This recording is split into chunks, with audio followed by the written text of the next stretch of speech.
On this note, we move to the audience. I request all my viewers to please ask your questions. Please like this video, share it around, subscribe the channel. Also, press the bell icon so that you get your notifications. And we survive on your support and contribution, so do consider that as well. Let's move to the questions and answers. Saru, what do you think about the Minneapolis Muslim Majority Council? How do we create Muslim atheists? Could you give the question again? What do you think about Minneapolis Muslim Majority Council? How do we create Muslim atheists? How you create a Muslim atheist is quite simple. You explain to them what their religion and philosophy is. You explain to them what Islam is, and ask them if they agree with that. So, you may get an atheist, but they may not speak. It is estimated in the United States that 1 Muslim in 4 is an apostate. That is, they have left the religion, but they don't do anything about it, because being a Muslim is far more than being an individual. It's being a member of the Ummah, the group. And so therefore the group is very powerful. And once you leave Islam, you lose your friends, you lose your business associates, you lose your family. So that part is difficult. But to make a Muslim atheist, you have to explain to him what his current religion and philosophy is. That is, you need to explain to them what is really Islam. Do you really believe that you should beat your wife? Do you really believe that you should marry children? Do you really believe this? Do you really believe? Just go through the points of doctrine and find out if they believe this or not. Or at least I have found that through my experience that creates the most doubt. And the first thing you want to do is to create doubt. So right. my solution to everything is facts about Islam. Quite right. I can advise all my viewers to go to Dr. Bill Warner's Amazon page. It's available on Amazon India as well as on Amazon.com. And you can find all his work over there. And all the books that he's talking about, they're all there. Okay, question to guest. If we start boycotting Muslims, will it help reducing their radicalization, or will it increase it? I say it's important to do it, no matter what it does. Kafirs sit around and worry, but don't do and do and do. If I make myself clear, that is, at least if you're boycotting, you're doing something, and you're not a total victim. You're not a total dhimmi. So I have no idea what the reaction would be to boycotting, but I think as long as it's legal and a social pressure, I think it's a good thing to do. And that's the same thing with boycotting. Whether it'll have the effect you intend or not, I don't know, nor can I predict the outcome. But at least you as a kafir will have done something. One of the things that it happens to me when I talk with people about Islam is they're so depressed. They don't have any enthusiasm. They feel like, everything is lost. Well, what the problem is, it is not that Islam is such a good winner, it's that we're such bad losers. We're the problem. The Muslims are not the problem. If we did everything right and did it, for instance, going back to the partition of India, if that had been done with any kind of common sense knowledge of what the doctrine of Islam is, it would never happen. It was one of Gandhi's biggest mistakes. I hope I haven't offended anybody there. But Gandhi was totally wrong about this. And why? He didn't really understand Islam. He knew some nice Muslims who he referred to as his brothers. But they were not his brothers. He was a kafir, and they're Muslims, and their jihad worked. So study, know Islam, and make sure that Muslims know Islam as well. Yeah, you're quite right. Of course, I've written a whole book about how the partition happened, and I have criticized Gandhi as well. Viral Patel, Doctor, you mentioned the golden rule, which we are aware of, but then how come such a powerful nation like the US allows mosques destroying that rule 5 times a day? Because we want to be nice. The United States is consumed with the cancer of nice. Everyone wants to be nice. No one wants to offend anybody. As a matter of fact, the term racism, for instance, no longer has any meaning. It just means a certain group has been offended. So we're letting them do this because we're fools. We think if we're nice that they'll change. Islam hasn't changed in 1400 years, and it won't change in another 1400 years. It is unchangeable. That is the way it is, the thought system it is designed. So we let them violate the rule. We let them violate a lot of rules. For instance, when they run for office, which they're now Congress people, and there's not a senator yet, but we have attorney generals that are Muslim. No one, while they're running for office, even asks them about their political doctrine. They never ask them about political Islam, how the doctrine of Islam contradicts the Constitution of the United States. They don't want to do that because they would offend somebody. Well, let me tell you, sir, I have offended a lot of people, but I offended them with the facts and the truth, and not with lies and screaming, just cold facts. So we're there. Whatever Muslim want, Muslim get, because no matter who it is, Jew, Christian, atheist, they always, whatever the Muslim wants, they get. And they get no pushback. Again, it is not that Islam is such a winner, but we're such losers.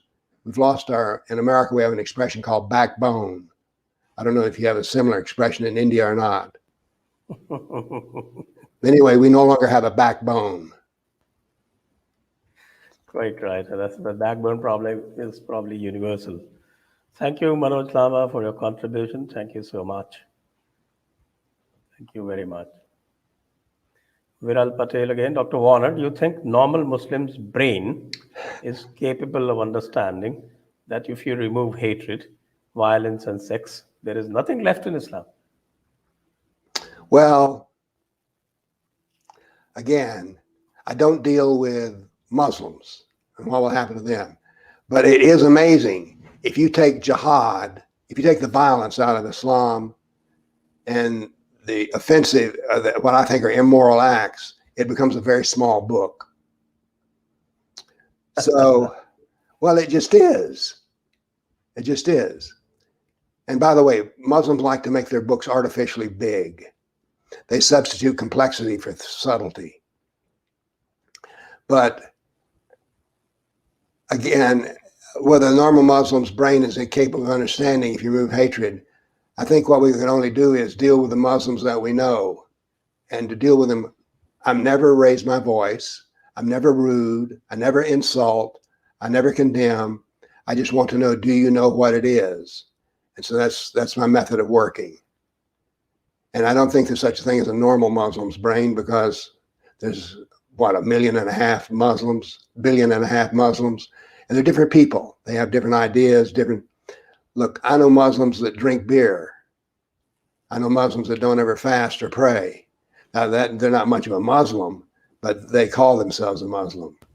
And so they've made their own decisions. This is the reason I stay with the doctrine. The doctrine doesn't shift or move. When you start talking about individuals, who knows? And besides that, there's another subtle thing here. If you never talk about Muslims, you'll never get sued for libel or slander, because you're not dealing with people. You deal with doctrine. Quite right. Absolutely. Next one.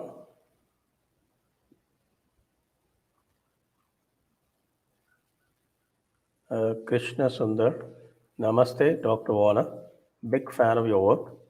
With the Democrats in power and the military getting woke, do you think US will win the kinetic warfare of jihad? No. Look, we will not defeat Islam with bullets and bombs. This is an ideological war. We will defeat Islam by knowing its ideology and proving that our ideology is superior to theirs. If we're just bullets and bombs, we could drop a hydrogen bomb on Mecca and be done with the issue. But that's not what we're going to do. So we need to understand that this is a war of ideas, a war of ideologies, not bullets and bombs. So, but it is true that I love this guy is obviously familiar with American English. The Democrats are in power and the military getting woke. Do you think, I'll tell you how well we'll do in kinetic warfare. How long have we been in Afghanistan? We've been in Afghanistan longer, I think, than all the other wars we've been in, all wrapped up. The leader for a while in Afghanistan under Clinton, under Barack Obama, was Stanley McChrystal, who was considered to be a real super warrior. So he wrote a paper on how to win the war in Afghanistan. I got a copy of that paper. It was redacted, so the tactical information was removed, like names, dates, and places. There were 3 words that were not in this document. 3 words were not in this document, and those 3 words missing told you that we were doomed to lose. Those 3 words were jihad, Islam, and Muslim. If you think you can defeat Islam in Afghanistan and not know what jihad means, then you're crazy. You're simply crazy. You're ignorant. You are an ignorant fool. Now you'll notice something. I do not condemn Muslims, but I will condemn kafirs. Yes. So Stanley McChrystal is an ignorant fool. I mean, think about that. You're going to defeat Islam in kinetic warfare, and yet you don't even know what the doctrine is. If you live like a loser and play like a loser, you're a loser. Okay, right. Next one. Joyjeet, Namaskar. In the recent PM Modi event in Houston, lots of Khalistanis protested with assembling points as mosques. How do you observe the rise of Islamists in the US? Well, I don't use the term Islamist. There's only one Islam. There's not 2 Islams. There's not a good Islam, a bad Islam. There's not a peaceful Islam and a warlike Islam. There's only one Islam. So therefore, I don't use the term Islamist. Every Muslim who's a real Muslim believes that the Quran and the Sunnah of Muhammad should judge everything and give guidance in all matters. So that's somewhat what an Islamist is supposed to do, but no, an Islamist is simply a devout Muslim. So what I talk about is the doctrine and how much of it they adhere to. But I do not use terms like Islamist. Now then, how do you observe the rise? Well, let me rephrase this. How do I observe the rise of political Islam in the United States? I'm horrified not because they're so good, but because we refuse to engage them. Like I say, when they run for governor, no one stands up and says, how do you feel about wife beating, which your religion includes? We are losing because we will not fight. We're trying to be nice. So I feel very bad about it because we are choosing to be losers. Again, who do I condemn? Do I condemn the Muslims for winning? No. As a matter of fact, I'm somewhat a fan of the Muslims who win. That's a strange thing to say. But if you have an enemy, you need to study your enemy and know what makes him strong and know what makes him weak. You need to know what he thinks is precious, which brings that's from Sun Tzu's Art of War. What is precious to Islam is the life of Muhammad. So any insults to Muhammad are worse than kinetic warfare. For instance, in China, they will never defeat the Uyghurs by simply persecuting them. Because once the Chinese become weak, they'll bounce right back. The way you deal with Islam is it's an idea. So what you do is you tell Muhammad jokes, and if you want to deal with the Uyghurs, because that they can't stand. But brutality, they can understand that. And their doctrine includes being brutally treated and then coming back to win again. They're infinitely patient. One of the reasons that we're being defeated by political Islam in the United States is we measure time by a watch. Islam measures time by a calendar. Okay? They have infinitely long patience. And we want to do it now. And we're doing it wrong. Again, notice, I do not criticize Muslims. I criticize us. Yes. Krishna says to Dr. Warner, even after centuries of molestation, why do kafirs still want to get molested? Is it fear, shame, dualistic ethics, logic, masochism, or Stockholm syndrome, or a combination of the above? I've said this. I'm an 80-year-old man. My grandmother who raised me lived to be 100. If you had tried to invade America in the days when my grandmother was a teenager, you didn't stand a chance because people were forthright and told the truth. Instead, we become a nation of liars in which we're all very nice. We don't offend anybody. That's no way to lead a life. If you want to introduce me to a person, I want to know 2 things about him. who are his friends and who are his enemies. And if he has only friends and no enemies, I'm not interested in meeting the man, because it's enemies that measure the man. And we're living in a world in which we don't want to have any enemies. So I think what we're seeing here is the decay of Western thought.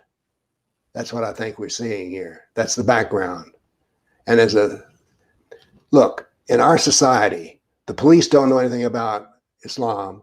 The lawyers don't know anything about Islam. The army doesn't know. The universities don't know. All of our knowledge about Islam is based on wishes and just hopes, and we're no longer able to fully engage. There's a word I will use, which I don't think will translate to any English in India, but we're wusses. We're wimps. We don't have a backbone. Again, notice I'm not criticizing Muslims. They have plenty of backbone. The Muslims play to win and we play to tie. How's that going to work out? Okay. Abhishek, Dr. Warner, are the number of Hindus killed by Islam between 1500 and 1947 AD close to 80 million? Or is it 120 million according to you? Okay. This is from my Tears of Jihad analysis. One of the things as a scientist that struck me, hold on.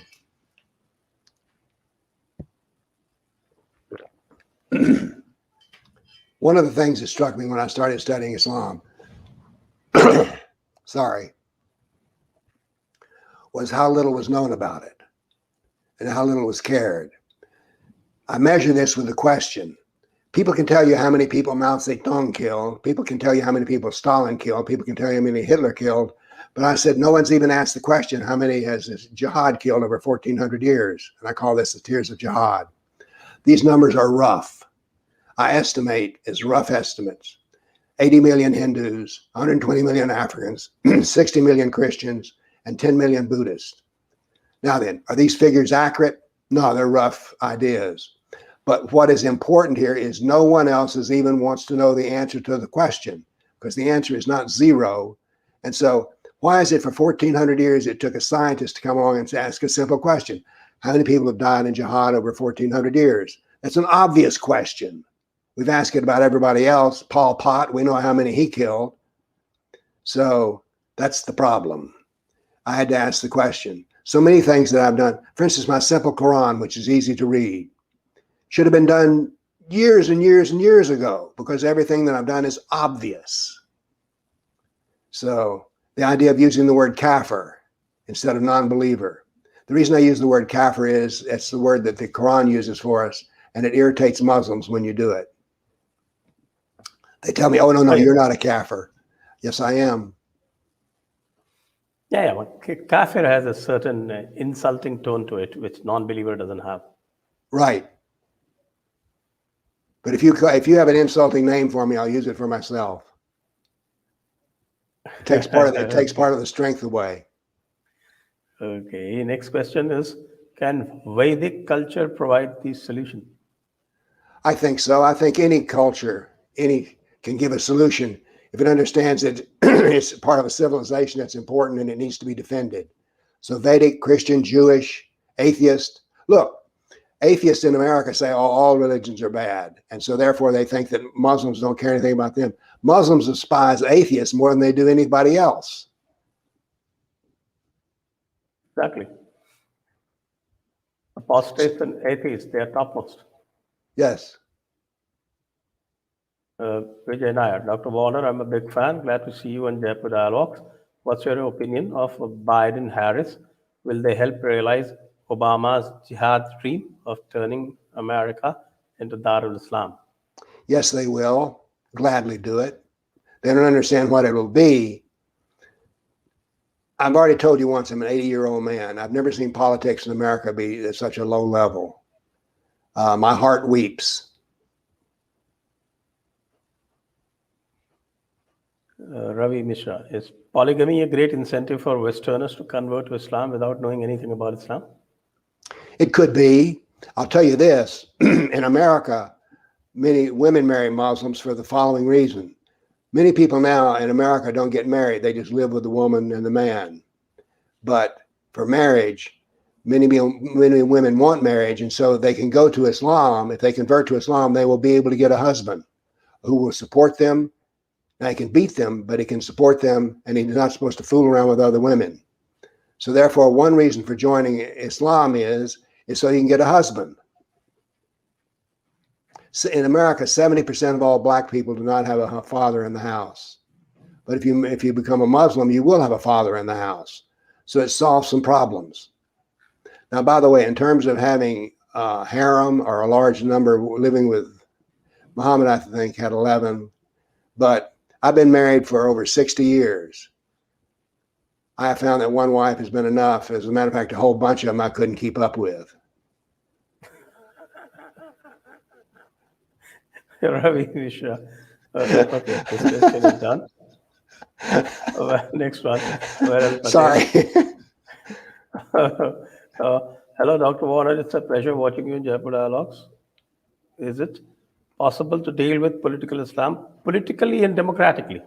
Yes, it is. That's what I want to do. That is my goal. I do not call for armed warfare. I call for the warfare of ideas.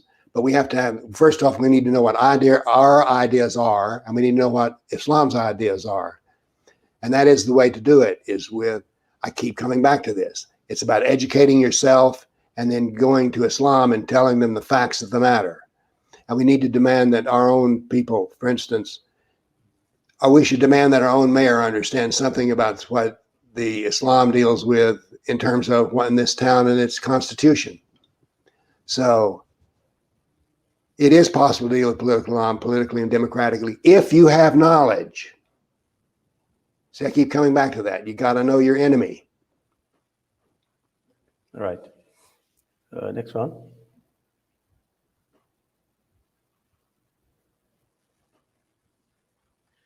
Okay, Mr. Warner, are you blamed by Islamists for being a murtad? Murtad means apostate. If so, do these Islamists ever threaten your life? How do you deal with such challenges? This is an interesting question. I made a video one time that was 45 minutes long called Why We Are Afraid. The reason I titled it that was people used to ask me all the time, aren't you afraid of being killed? You've seen my method of reasoning. I never insult. I never call names. I've never been threatened. I've been called a hater, a racist, a bigot, and an Islamophobe, but I have never had my life threatened or anything like that. And the reason is I treat a Muslim with respect. I don't make fun of them. I don't mock them. And so therefore, I don't get any threats. I treat a Muslim as I would be treated. Right. Praveen, great work. Please have more such sessions in English, especially on the new JD US platform. So actually, we have also inaugurated Jaipur Dialogues edition in the US to coincide with the United States time zones. That is actually the videos have yet to start. That's what he's referring to. Raghu, namaste, Mr. Will Warner. If there is no faculty of dialectics in Islam, how can there ever be peaceful resolution via dialogue? Isn't violence inevitable here? I don't think it's inevitable.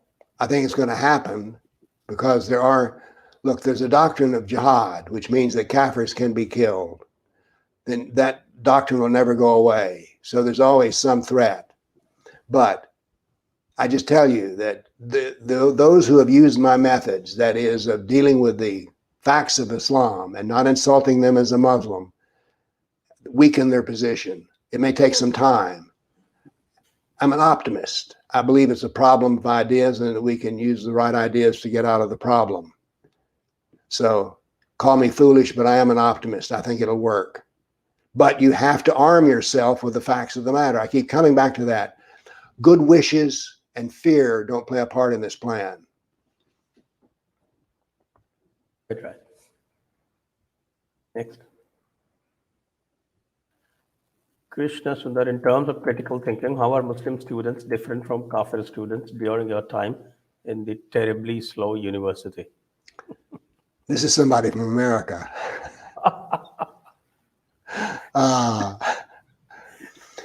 Well, let me talk about not just students, but life. Islam believes that all answers to all questions, including those in physics and math, are found in the Quran, the Sirah, and the Hadith. That is, Islam thinks in a very small box, and it can't go beyond that box. So therefore, this is the reason that, and the critical thought is not allowed in Islam, only authoritarian thought is allowed. So what this means is that there have been almost no Muslims who have won not an Academy Award, a Nobel Prize in science, because they do not believe in laws of nature. They do not believe in cause and effect, because Islam denies cause and effect. So therefore, as a science student, if you're to be really working in science, you have to be violating what your basic beliefs are, because you believe there's truth outside of the Quran, the Sirah, and the Hadith.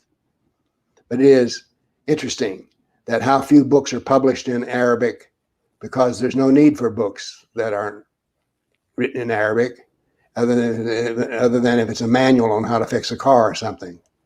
But Islam is not greatly interested in ideas outside of Islam, because they're told from the time they're a child that Islam has all the answers. So therefore, a Muslim student, as much as they believe this doctrine, don't do well in the sciences. And I think this is borne out by statistical facts. Quite right. Satish Das, Warner sir, is there any Islamic atheist woman who ever fell in love with you? That's a personal question. Not that I'm aware of. I've been asked a lot of questions. I've never been asked that question before. So that's the fun of coming to Jaipur Dialogues, I guess. Abhishek, why was Islam not dominant throughout most of the 20th century? Or is it just that other events and major changes in the world kept it from gaining attention? Well, the reason is that the evil colonialists of Europe dominated the Sharia law application in Islam. So that's the reason. Look, Muhammad was a businessman until he became a Muslim. Then he became a thief. By that I mean he lived off of waging war and taking the profits of war. The military power, we dominated their governments is what we did, and so that changed it. Now what has happened is, with the rise in oil and the rise also of the Muslim Brotherhood, which said that we must regain our strength.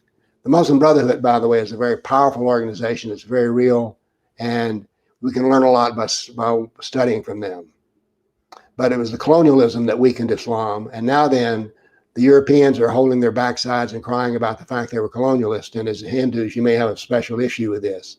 But at one time, the United States and Europe felt like they were world beaters, and now then we don't have that attitude at all anymore. Okay.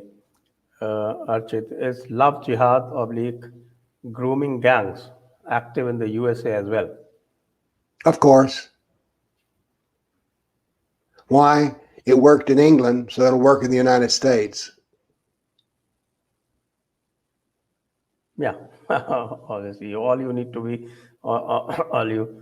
have a few zimmis around. That's all. Rohit Sachan, do you think loss of Western culture and social values like family is helping Islamists to spread in Western countries? Yes. Shortest answer I can give. Yes, I do. The loss of family, I'm a big believer in. By the way, Islam has some things I agree with. They say that the family is the basis of civilization. I agree with them.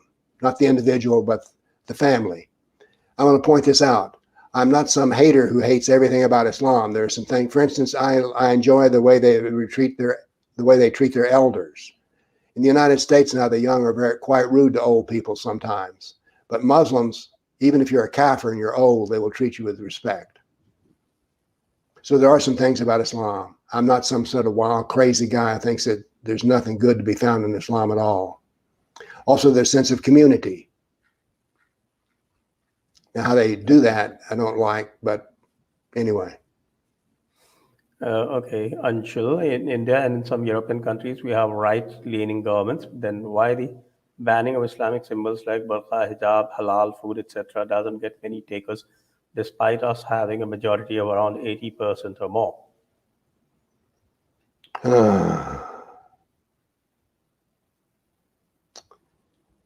Well, we let the Muslims do what they want to do because they ask us, and we keep coming back to the fact we're too weak to say no. That's the problem. It's interesting. When I first started doing this work, and going back to the question of, well, aren't you afraid? A Coptic Christian said to me one time, he said, you're safe for several reasons. Number one, you don't insult and you never threaten. You also, the fact is, you stand up and say what you believe, and says Muslims respect strength, not weakness. So therefore, he says, you project strength. And besides that, he said it'd cause more political problems than it would be worth. I thought it was interesting that he said, because you don't harm people, you don't condemn people, but you say exactly what you think. He said you get respect from Muslims who the Muslim is to respect only one thing from the kafir, only one thing, and that is strength. And he says you sow strength, and so therefore you get respect. Okay, that's something to learn from you. Rakesh Ori, Dr. Warner, you said Islam in US is not challenged because Americans are nice. I think there has to be more than that, because American politicians and academia are not being nice to Hindus who have done them no harm. Yes, but you're not threatening us. You're not a problem. And by the way, I'm somewhat sensitive to the fact that Hinduism is not well taught in the United States university systems. As a matter of fact, in some places, the Hindu department has been replaced by leftists. Yes, that's unfortunate, but true. Correct. Next one. Ravi Mishra, thanks for the beautiful answer to my previous question. Has Islam become the backbone of US democracy? No. Look, first off, we need to understand something. Islam is not compatible with democracy at all, because the kafir is inferior in every way to the Muslim. So therefore, a democracy means that the kafir has as strong a voice as the Muslim does. So democracy does not work with Islam, period. All that works with Islam is totalitarianism, the strong leader, the strong man. And that's the example of Muhammad. He was the strong man, and so that's the only model for a leader. Okay. Nikhil, what happened to political Islam in Myanmar? What is fate in India in future? Well, it's easy to predict the future. If it don't change anything, it'll just be a repetition of the past. So therefore, I would say what's been happening in the past will continue to happen until we decide to change it. Got that. That's very beautifully put. So thank you, Dr. Warner. We've come to the end of our questions and answer. Okay, there's one last minute question. What sort of response do you hear from the governments? Ha! They don't want to know who I am. I mean, I'm considered a bad person in a lot of people in the United States because I stand up and I speak the truth. So they don't want to hear about me. Let me give you an example. We had a new governor who was a Republican, conservative, elected governor. When he needed to train the Tennessee Bureau of Investigation, he didn't call on me, he called on the Muslim Brotherhood. It's true. The Muslim Brotherhood can get a meeting with any politician. I can't get a meeting with any of them. They don't want to be seen in the same room with me. And all I do is what I've done here. I mean, you've seen the worst of me on this interview program. Sorry, we have or we haven't? We have. I mean, this is as bad as I get. And yet people say I don't want to be anywhere near him. Okay. It's funny to be an 80-year-old man and scare people. It's the idea. It's the idea that scares people. Okay, so I think, do we have a few more last minute questions? If you have, you please flash them, otherwise we close it. Satish Das wants a bit more serious one. Have you ever encountered Muslims, atheists asking you to prove Atma? No. Okay. Anshul, is the guilt conscience of Europe for the colonial times and pre-World War era the reason for their timidity towards Islam? Yes. See, I'm able to give short answers too. Yes, certainly. Because we are over our time now, so I think it's time to close. So Thank you very much, Dr. Warner. We've had a wonderful interaction with you. Thank you, all viewers. You have been very, very forthcoming, and you asked some really good questions, and which I can see that Dr. Warner also enjoyed answering those questions. So thank you for that. A very good night from here, and a good day to you.